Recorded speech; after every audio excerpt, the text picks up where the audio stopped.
आइए तो मैं आज आपको ले चलती हूँ एक ऐसी कहानी की ओर जो आपका दिल छू जाएगी। ये कहानी है एक छोटे से गांव में रहने वाले आरव की। आरव एक गरीब घर में पैदा हुआ था। उसके घर में केवल वो और माँ रहते थे, पर माँ ने उसे कभी किसी चीज़ की कमी महसूस नहीं होने दी। माँ ने खेतों में भी काम किया, दूसरों के घरों में झाड़ू पोछा लगाया, लेकिन बेटे को शहर भेजा पढ़ने के लिए। आरव शहर गया और धीरे धीरे मेहनत करने लगा। देखते ही देखते वह इंजीनियर बन गया। नौकरी मिल गई, पैसा भी आने लगा, लेकिन माँ पीछे छूट गई। उसी गांव में, उसी टूटी झोपड़ी में। शुरू में आरव फोन करता, पैसा भेजता, फिर धीरे धीरे सब कम हो गया। एक दिन माँ को बुखार आया। कई दिनों तक वह बुखार में तपती रही।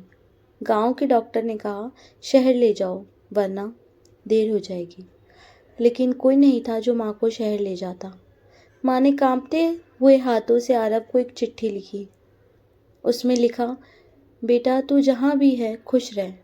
तू आया नहीं कोई बात नहीं, पर जब मेरी चिता जले तो एक बार तस्वीर पर फूल चढ़ा देना। यही सोच लूँगी कि तू मेरे पास आया था। उस चिट्ठी के साथ ही माँ ने दुनिया को अलविदा कह दिया। जब चिट्ठी आरव को मिली तो वह भागते भागते गांव पहुंचा, पर अब देर हो चुकी थी। माँ की चिता की राख हवा में उड़ रही थी और आरव बस खड़ा देखता रहा। आरव अब हर महीने गांव आता, उसी झोपड़ी में बैठकर माँ की तस्वीर के सामने चुपचाप घंटों बिताता। पर अब बहुत देर हो चुकी थी। इस कहानी से हमें ये सीख मिलती है कि पैसा ही सब कुछ नहीं होता।